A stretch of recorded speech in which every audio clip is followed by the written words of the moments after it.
So a couple weeks ago, I got in a car accident.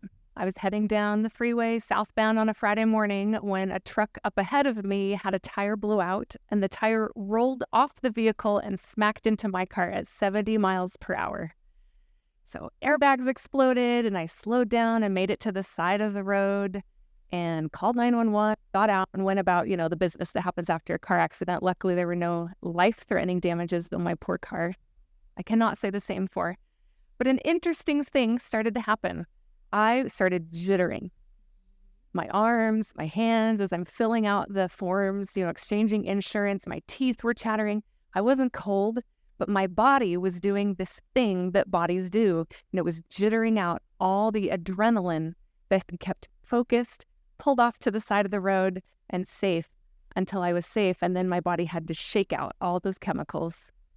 This happens in the animal kingdom. Imagine a rabbit fleeing across the savannah, running for its life, and it narrowly escapes, hides from the lion that was chasing it, and it ends up under a bush. And what it does is it rests, and it too jitters. It shakes off all the adrenaline that saved its life, literally shakes it off. Our bodies do this really cool thing where they flood with chemicals, they protect us, they keep us going, and then when we no longer need those chemicals, they shake them off. But what about those smaller events that happen in your day-to-day life where your sense of self-preservation gets pricked? And it's not a big trauma. It's not enough you need to shake it off. But maybe as a kid, sometimes you got smacked. Or maybe your caregivers ignored your emotional needs at times, and so your sense of self-preservation got pricked. But it wasn't big enough to actually have this traumatic reaction. However, imagine that happens dozens of times, or hundreds of times, or thousands of times over months and years and decades. That gets wired into your nervous system. You have a complex trauma, sometimes it's called reaction, that gets stuck in you, and we all carry those reactions around with us. Let me give you an example. How many of you might flinch if your mom reaches too quickly to pull a thread off your sweater? How many of you get a little too personally activated when your boss gives you feedback, or you get less than a perfect score on your work scores? How many of you might react to your wife sometimes the way that you might have as a teenage boy to your mother, despite your best knowledge that they are two separate people? We are not meant to carry these reactions with us forever. I think that our nervous systems get cluttered up with stuff that's affected us throughout our lives, and we have this short time left to build this big, beautiful, creative life. And if we are going through it carrying the muck of all we've been through, it's like wearing cement boots, weighing you down and trying to soar off into your future. So if you would like to have a life where you're more of a creator of your experience and less a victim of circumstance of what's happened to you and what's stuck in your nervous system, I have a little recipe for you. Step 1 is to decide to let it go. Sounds easy. Simple decision, right? Not so easy, because those storylines actually have a little payoff. There is benefit to feeling like it's someone else's fault or that you were done wrong. It's much easier to feel like your boss expects way too much and you're never going to meet their demands. It's much easier to feel like if your wife just didn't use that tone of voice, you'd be fine. Or easier to feel like, here's a good one that we see commonly nowadays. How many people repost or scrolling posts about narcissists and narcissistic abuse, and it ruined my life and they did me wrong, and it's so much easier to go down those rabbit holes than to actually sit down and think, what in me is getting activated by my boss or my wife or the narcissist in my life, and getting really curious about why you actually care so much. Because when you're telling those stories over and over, you're actually keeping yourself small. You are telling a story and reinforcing a narrative where you were powerless, where someone did you wrong, where you didn't have the autonomy or make the right decision, and you're keeping your nervous system stuck there. You're actually keeping your nervous system active. And we are all well-meaning in venting and finding people to bond with who've had similar experiences. I get it. We think that we're healing. We think that we're sloughing it off. But do you see how we can very much be keeping it alive long after we need that in our system to protect us anymore? So if you want to decide to be a creator, to soar without those cement boots. You really make a decision to let it go. You decide to not keep those storylines about how it's someone else's fault alive and really look at yourself. And then we get to step 2, which is to actually let it go. Sounds so easy, right? We hear this everywhere. No attachment to outcomes. Just, be present, be in the moment, just let these things go. But there's a step that we don't talk about nearly enough, which is this. In order to truly let something go, you first have to feel it all the way. Feel it to its resolution. Feel it in a very vulnerable way, which is actually the opposite of the message that sometimes creeps into this spiritual conscious space. Because we often hear those toxic positivities, no bad vibes, I won't be around bad, low vibe people, low vibe feelings. But what we're actually doing is we're keeping that trauma loop stuck by not releasing and feeling and sloughing off what it is that might be stuck in us. So we have to paradoxically make it worse sometimes and get really vulnerable and feel it a lot to let it go. And that's actually the opposite. Recent generations, I don't know when, I'm sure this is fascinating to some of you, but I feel like recent generations have this idea that it's not okay to feel bad. That something is really wrong if you feel that low and awful. And we go to great lengths to avoid feeling bad. We numb and we scroll and blame others and do all those things. But really, I'm telling you that paradoxically, you wade into it feeling really awful sometimes to be able to let it go. Because life hurts. And people hurt us sometimes. And sometimes they hurt us purposely. But more often, they hurt us inadvertently. And what's interesting is we hurt ourselves even more by keeping these storylines alive, by prolonging our own suffering and increasing what's happening to us, by keeping our nervous system stuck and carrying around this baggage that we don't need to be carrying anymore. That's why the night of that car accident I told you about, I did an interesting thing, and I went and laid down on my bed where I felt safe, wrapped up in blankets, and I watched the car accident again. I watched it. I replayed it. I pictured that tire smacking into me, the airbags exploding. I let my hands shake and my stomach feel awful and my heart patter and tears come out of my eyes. And I even went a step further and pictured, what if it had been head on? What if my car had flipped? And I let myself and my nervous system feel everything it needed to feel about that situation so that I could resolve the trauma loop and let it go. So I didn't have to carry that with me. Our bodies need to resolve that trauma to get there. I'll give you one more tangible physical example to really drive this home. When the airbags went off in my accident, I ended up with chemical burns on my arm. And so I didn't feel it at first. Here I am filling out all the forms, doing all the things, waiting for the tow truck.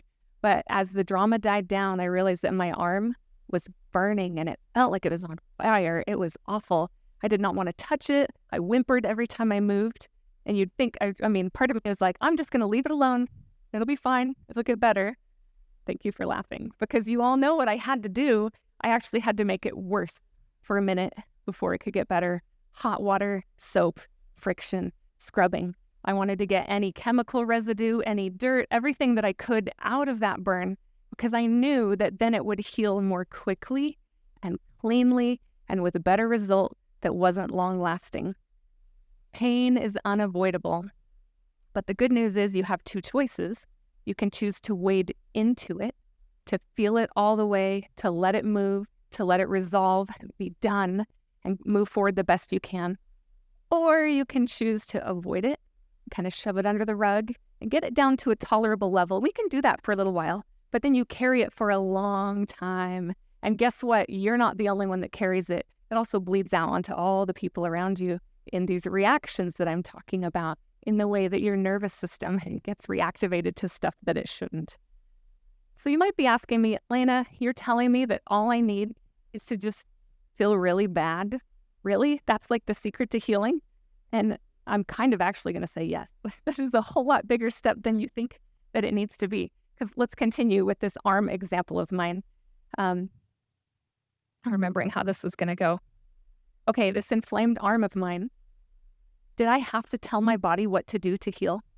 Did I have to say, hey, body, here's how you regrow skin? Hey, body, here's how the capillaries reconnect and whatever else needed to happen? No, our bodies are magical. They are designed to gravitate toward wholeness. They want to heal, want to get better. Your body, but your holistic system as well, your psyche, mind, soul, body, it gravitates there. Our job is to clean it out, to keep it clean, and then do our best not to shove more muck in it and keep things alive.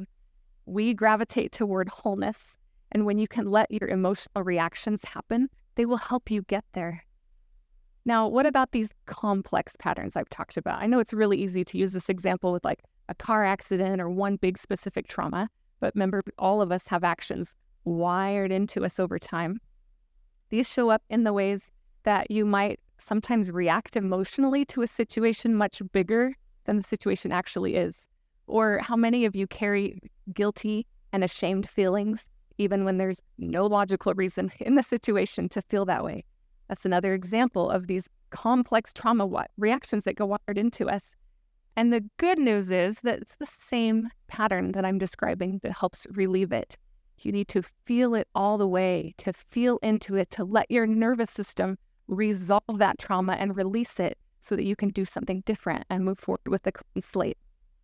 Now, I am going to be bold and as a therapist tell you that traditional therapy is unlikely to get your nervous system the resolution that it needs to let go of these kinds of traumas, because they're not just thoughts, they're wired into your body. They are images, they are sensations, they are emotions, they're gut feelings. It's so much more than just things you can talk about. Remember, venting actually sometimes keeps it alive. And so the good news is there are so many options available to you. We have traditional, I should not say traditional, but evidence-based clinical therapy models. You guys have heard of EMDR. My favorite is accelerated resolution therapy. There's also things in the coaching space, rapid rewire method, but then there's breath work, somatic work, ecstatic dance, plant medicine ceremonies. You can go to a smash room and get all your anger out, or you can just lock yourself in your closet and have a tantrum like a 2-year-old. I see nodding heads. This is great. Moving that emotion, rolling around, thrashing out the things you maybe were not safe to do as a child or a teenager or a young adult. But whatever you do, move that emotion, move it out of you, clean it out, clear it out so that you can move forward with a clean slate from there. Because step 3 is much more fun, and that is to tell the new story and to face forward. Do you want to remember your hurts and remember how you were small, or remember how you felt like a victim or that person was awful to you? Or do you want to remember how you triumphed through it and you're different now and you learned lessons and look what you've created as a result of that? There are so many valuable lessons for us in what we've been through. There are valuable experiences that teach us, and the wisdom comes to us when we can unhook the pain and unhook those reactions from our nervous system, and then just glean the wisdom and move forward in this big, beautiful life that we're creating.